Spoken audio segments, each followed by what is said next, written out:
If you drive 5 hours west of Sydney, past the Blue Mountains, the concrete dissolves into open plains. The air changes. It smells of eucalyptus, dry grass, and honest work. That's where I belong. My name is Arthur Vance. For 45 years, my hands have been stained with the grease of tractors and the lanolin of sheep wool. I own a property just outside of Dubbo. To the untrained eye, it's just thousands of acres of dry brush, red dirt, and fences that need constant mending. People in the big smoke, that's what we call Sydney, look at men like me and see a cliché. They see a tired old bloke in faded Akubra hats and scuffed R.M. Williams boots, driving a dusty old diesel ute that's seen better days. They think our brains are as dry as the drought-stricken soil we walk on. But the dirt teaches you patience. It teaches you that what matters isn't what's on the surface, it's what lies deep beneath. 10 years ago, when the cancer took my beautiful Sarah, the light went out in our farmhouse. We had one son, Liam. He was a bright kid, sharp as a tack, but he never took to the land. While I saw beauty in a perfectly timed rainfall, Liam saw beauty in numbers, skyscrapers, and the glitz he saw on his laptop screen. Dad, he told me when he was just 18, looking out over the paddocks during a blistering summer afternoon, there's no future here. It's just dust and sweat. I want to make real money. I want to go to Sydney. I didn't argue. A father's job isn't to force his child to walk in his boots. It's to clear the path so the child can buy their own. Go on then, mate, I told him, clapping his shoulder with a hand calloused from decades of fencing. Go make your mark. What Liam didn't realize was that sending a boy to a top-tier Sydney university, paying for his accommodation in the pricey inner west suburbs like Newtown, and keeping him dressed in the fine suits his new city friends wore didn't happen on a whim. It cost a fortune. Hundreds of thousands of Australian dollars. Every semester, the bills arrived. And every semester, I quietly went to work. I sold off prime head of cattle when the market was tight. I skipped buying a new tractor, fixing the old one with spare parts and sheer willpower until my knuckles bled in the freezing winter mornings. I lived on black tea and simple roasts. I didn't care. I was a father. That's what we do. We burn ourselves down to keep our children warm. Liam graduated. He landed a job at a prestigious investment firm near Martin Place. The phone calls back home to the farm became shorter. Then, they became rarer. When he did call, his accent had changed. The casual rural drawl was gone, replaced by the sharp, fast-paced cadence of Sydney's corporate elite. He stopped asking about the farm. He stopped asking how my back was holding up after the shearing season. He had outgrown the dust. Or so he thought. By 2025, Liam was climbing the corporate ladder rapidly. He was making decent money, sure, but in Sydney's brutal property market, decent money only gets you a small apartment. He wanted more. He wanted to belong to the old money circles that run the harbour city. And then he met Chloe Harrington. Chloe was the daughter of Julian Harrington, a name frequently splashed across the Australian Financial Review. Julian was a high-flying property developer known for buying up prime real estate, building luxury waterfront venues, and rubbing shoulders with politicians. They lived in a sprawling mansion in Vaucluse, where the lawns were manicured by professionals and the ocean views cost 8 figures.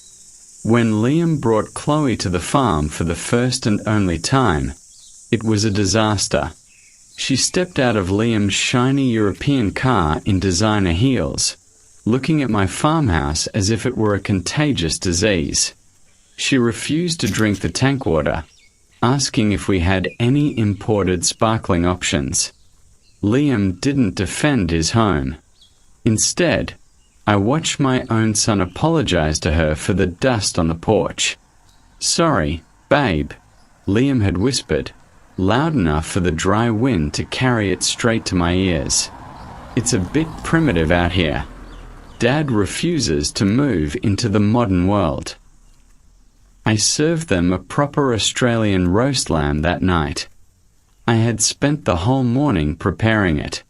Chloe barely touched it, claiming she only ate organic, sustainably sourced greens from the eastern suburbs markets. Throughout the dinner, Julian Harrington's name was dropped every 2 minutes. Asterisk Julian's yacht. Julian's new development project on the harbour. Julian's exclusive golf club. Asterisk.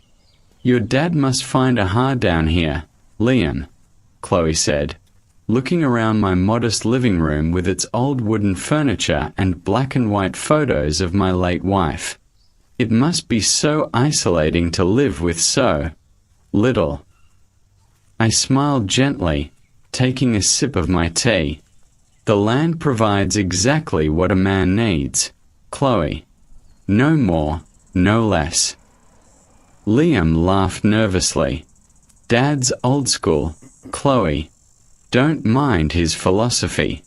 He doesn't really understand how the financial world works these days." I kept my peace. I didn't tell them about the private wealth managers who flew down from Melbourne twice a year just to meet with me.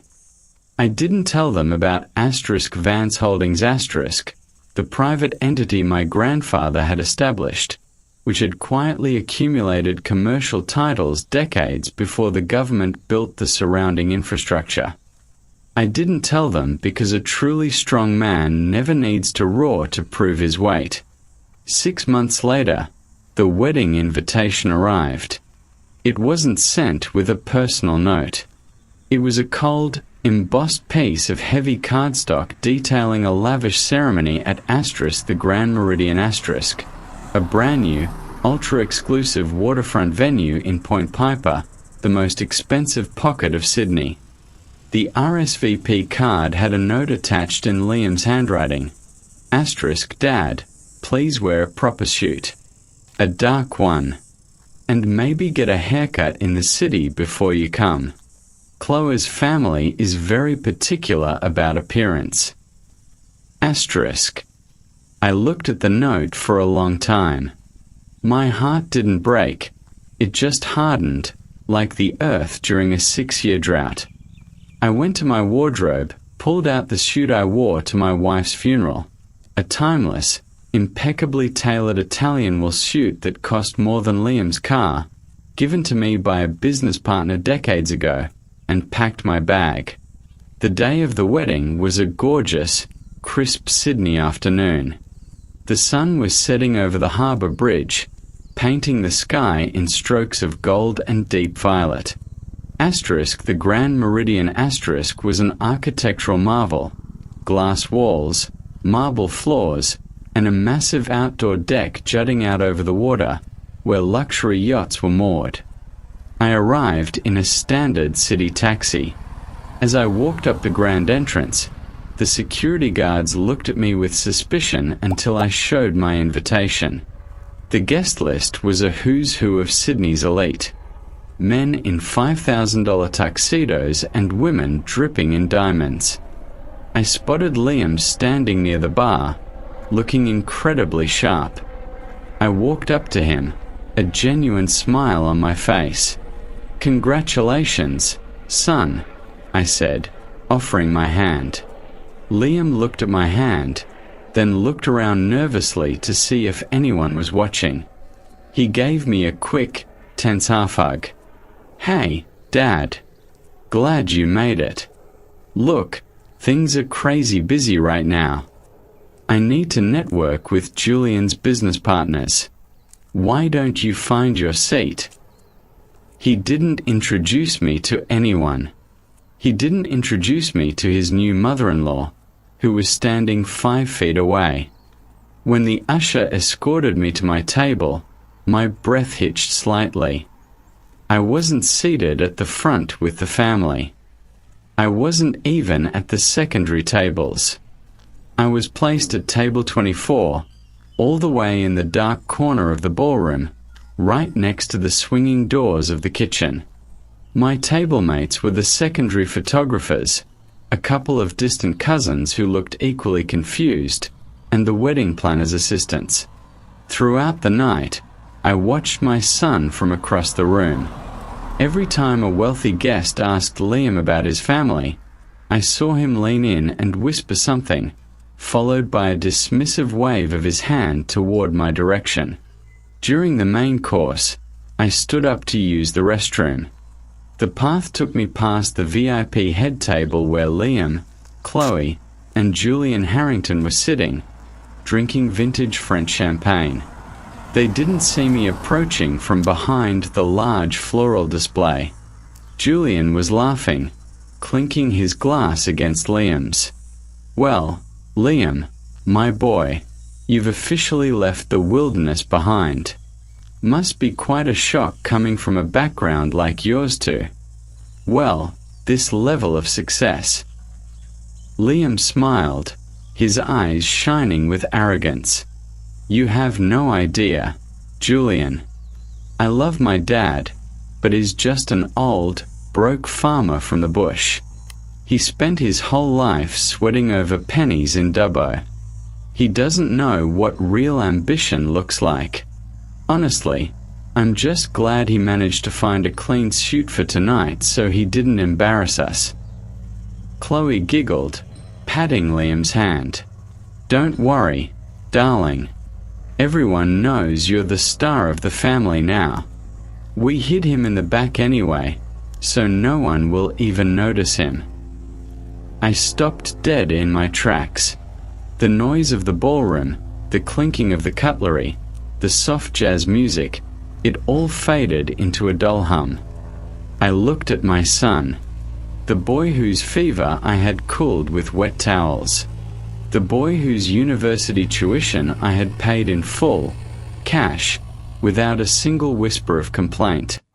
He hadn't just disowned my lifestyle, he had traded my dignity for a seat at a table that didn't belong to him. I didn't confront them. I didn't make a scene. A weak man reacts with hot anger. A strong man responds with cold, absolute precision. I walked to the bathroom, washed my hands, looked at my reflection in the mirror, and straightened my tie. "An old, broke farmer," I murmured to myself. "Let's see how well your new world functions without the dirt underneath it." I walked out of the ballroom and stood on the massive timber deck overlooking the harbor. I pulled out my phone and dialed a number I hadn't called in years. It was nearly 9 p.m. on a Saturday, but when you possess the kind of leverage I do, people answer the phone. "Arthur," the voice on the other end said, instantly alert. It was Marcus Sterling, the senior partner at Sterling & Associates, one of the most powerful corporate law firms in New South Wales. "Is everything all right? You rarely call at this hour." "Marcus," I said, my voice as calm as a flat sea. "I'm currently standing at the Grand Meridian in Point Piper." There was a brief pause on the line. "Ah, the new Harrington development. A magnificent property. I believe your son is marrying into that family today." "He is," I replied. "Tell me, Marcus, Vance Holdings still holds the absolute freehold title to the land beneath this structure, correct?" "Of course," Marcus said, his tone turning strictly professional. "Harrington Developments operates under a strict 99-year commercial ground lease. But as you know from our last quarterly briefing, Julian Harrington's firm is in severe financial trouble. They are currently 60 days overdue on their premium lease payments to your trust. They've breached the liquidity covenants twice this year due to the downturn in the luxury commercial market. We were planning to discuss enforcement actions next month. We aren't waiting until next month, Marcus, I said quietly. What are you thinking? There is a clause in the trust's master lease agreement, I continued, recalling the heavy leather-bound documents my late wife and I had signed decades ago. The character and default clause. If the lessee defaults on payments, and if the lessor determines that the lessee's public conduct or financial instability threatens the integrity of the trust's portfolio, the lessor has the right to execute an immediate, unconditional lease termination and seize all permanent structures built upon the land without compensation. Marcus gasped slightly on the phone. Arthur, that is a nuclear option. It would completely liquidate Harrington Developments. They've poured over 40 million AUD into building that venue. If you terminate the lease, the building, the venue, the entire business assets attached to the land become the sole property of Vance Holdings. Julian Harrington will be personally bankrupt by Monday morning. Draft the paperwork, Marcus. Have your senior couriers deliver the physical, stamped execution notice directly to the venue tonight. I want it here before the reception ends. Are you absolutely certain about this, Arthur?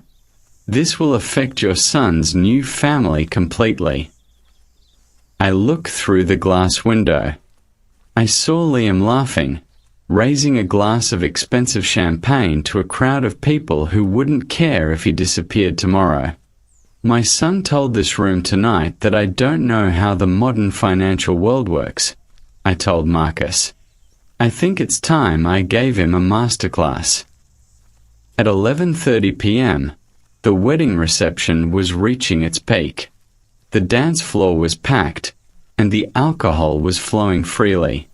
Julian Harrington took the stage, looking incredibly smug, holding a microphone. Ladies and gentlemen, Julian boomed, his voice echoing through the state-of-the-art sound system. Tonight isn't just a celebration of love between my daughter Chloe and our brilliant new son-in-law Liam. It's a celebration of legacy. This venue, the Grand Meridian *, represents the pinnacle of the Harrington Empire. It stands as a monument to what vision, wealth, and high society can achieve in this great city of Sydney. The crowd erupted in applause. Liam stood next to him, beaming with pride, basking in the reflected glory of a man he thought was a god. Just as the applause died down, I stepped out from the dark corner of table 24. I walked down the center aisle of the ballroom, my boots clicking softly against the marble. The sheer confidence in my stride caused the room to slowly fall silent. Liam saw me approaching the stage and his face instantly turned bright red with embarrassment. He rushed down the steps to intercept me. "Dad, what the hell are you doing?" Liam hissed under his breath, trying to push me back. "You've had too much to drink. Go back to your table. You're making a scene." I gently but firmly brushed his hand off my arm. The strength in my grip made him freeze.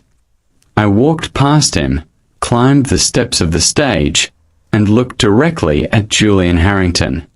At that exact moment, the grand double doors of the ballroom opened. Two men in immaculate black suits walked in, carrying a sealed leather legal satchel bearing the gold emblem of *Sterling and Associates star. They walked straight to the stage and handed the documents to Julian. Julian frowned, looking at the couriers. "What is the meaning of this? Who authorized this intrusion during a private event?" I stepped up to the microphone. The room was so quiet you could hear the waves crashing against the harbor outside. "Good evening, everyone," I said, my voice steady, projecting across the room with a natural authority that surprised everyone, including my son. "My name is Arthur Vance. I am the old, broke farmer from the bush that many of you have been snickering about tonight." Liam looked like he wanted the ground to swallow him alive. "Dad, stop. Please," he begged from the front row. I ignored him and looked directly at Julian Harrington, whose face was rapidly turning pale as he scanned the first page of the document in his hands. "Julian," I said calmly through the microphone, "you just spent the last 10 minutes talking about legacy. But you forgot the most basic rule of business. Never build an empire on land you don't own. Your company is 60 days in default on its land lease. You have breached 3 separate financial covenants of the Vance family trust." Julian's hands began to shake violently. This is impossible. Asterisk Vance Holdings asterisk. You're the trustee." "I am the sole owner of Vance Holdings," I replied, the words dropping like heavy stones. "And as of midnight tonight, which is exactly 3 minutes from now, your lease is legally terminated. Under Clause 14 of the Master Agreement, this entire venue, the land beneath it, and every asset attached to it are now under my direct control.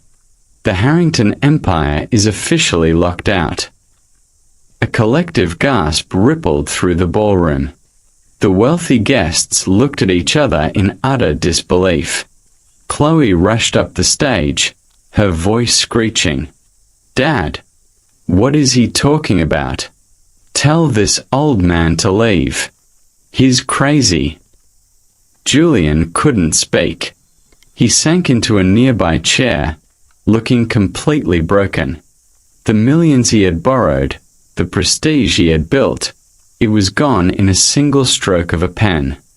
Liam stood frozen, his mouth open, looking from Julian to me. The realization hit him like a physical blow.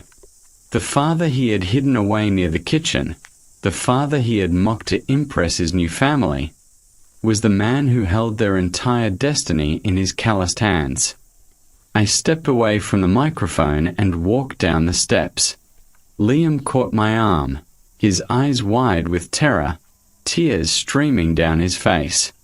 "Dad, please. You can't do this," Liam stammered, his voice cracking. "Chloe's family, my job, my reputation, everything I worked for in Sydney will be ruined. I'm your son." I stopped and looked into his eyes. For the first time, I didn't look at him with the warmth of a father. I looked at him with the cold eyes of a man who had judged his character and found it wanting. "You told this room tonight that I don't understand the modern world, Liam," I said softly, so only he could hear. "The modern world thinks everything can be bought, sold, and disowned for the right price. But out in the bush, we know that if you don't respect the roots that feed you, the whole tree rots. I gave you everything you ever needed to become a man of honor. Instead, you became a parasite who trades his own blood for a taste of high society." "Dad, I'm sorry. I was just trying to fit in. Please, let's talk about this," he cried, gripping my jacket. I gently removed his hands from my suit. "The paperwork is finalized, mate. The locks will be changed by 6 a.m. You wanted to belong to the big smoke so badly? Now you can see what it's like to build yourself up from nothing, just like I did." I walked out of the ballroom.